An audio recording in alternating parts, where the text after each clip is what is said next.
So I've been using my Card Ladder subscription because if I'm going to pay for it, I might as well use it. Try to identify some cards that I think are going to go up. I am a firm believer in pop reports now. I made some big mistakes about 6 to 8 months ago when I was buying cards. I'm still paying for those because I bought a bunch of base cards that have just been totally crushed on the pop reports, and therefore they've lost 60, 70, almost 80% of value on some of them. So when using the pop report and using sales data that Card Ladder has gathered, I've identified 3 cards that I think are going to go up. No specific time frame with those. I think two of the 3 are basketball. Actually, all 3 are basketball cards. Now that I think about it, I have a bonus that's a baseball card. 2 are current players that can be impacted by the new season starting here in a couple weeks, which is why I kind of focused on basketball. So I'll start off here.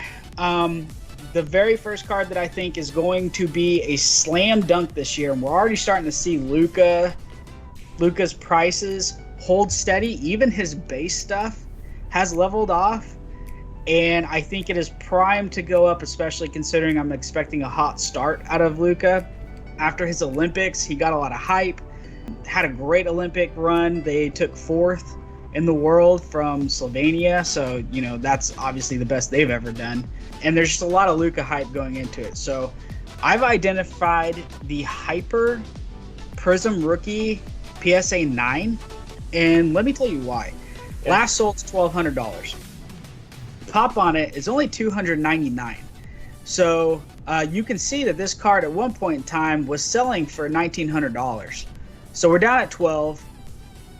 Went all the way up to $1,900. It likes to hang out during the season in this like $1,500 to $1,800 range. But let me show you this compared to the silver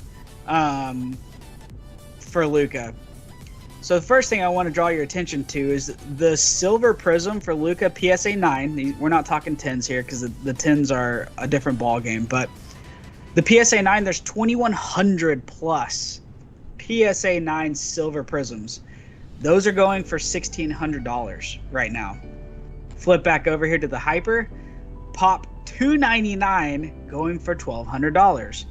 I have no reason to believe that the Hyper Prism, which is a beautiful card, it has the silver foiling on it, there's no reason this card shouldn't at least be a $1,600 card. 25% return on investment. I'm high on this card. If we go in October and this card hasn't jumped already, like I think it will, this will be my target for that show. So my question to you on that card is, when you're talking about the pop reports, obviously big difference on pop reports, but what's the pull ratio on one to the other? Like silver to the Hyper, is the Hyper truly harder to pull? And what's the question as far as desirable when it comes to that card, just from a look standpoint? Because the one thing that I have learned, I learned that with these Kyler Murrays, because I kind of did an experiment, right? The Kylers taught me a lot about the look of the card, like what gets you to visually, what visually attracts you to the card. And then the second part of that is, what's the known collectible factor? So silvers in Prism have become the standard, right? Right. Because any collector that wants to pay the money is buying the silver version, because that's the one that is, the one in 21, so to speak. Right. It's the one you want. Even though there are some better ones that you can find as far as let me show you real quick. Such. I actually have an answer to this. Good. Let's flip over to PSA 10. Yeah. Look at the Hyper in PSA 10. Yeah. It's a $7,000 card. Yeah. Let's flip over to silver. It's only a $5,500 card. The PSA 9 is undervalued. There you go. Yep. It's $1,500 more in a 10. Yep. Pop 92. So the pops actually are, in sync there. Right. It's just straight up a rarer card with less pop, and the PSA 9 is undervalued. So this would definitely be my target. I would scoop up as many as I can, and then flip them at hopefully a $400 to $500 profit, which I believe is completely within the realm of possibility happening within the next month or two if he has a hot start. You know, kind of like your Kyler theory there.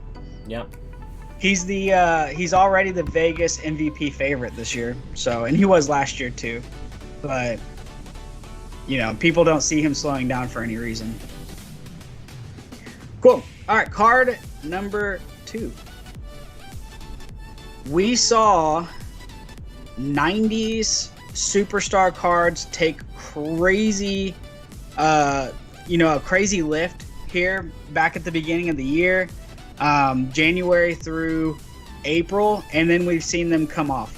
So, you know, the Michael Jordan Beam Team, it's a very, very popular 90s insert.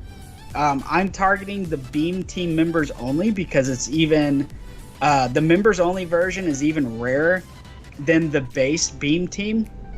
Pop 276 on the 9s, and a theme here is I think the 9s are undervalued compared to the 10s. People pay a premium for the 10s, but I think as people get priced out by 10, they will go to 9s, and I think as long as you're sitting in the realm of 9 and 10 for investment purposes, if you're PCing it, an 8's great, who cares?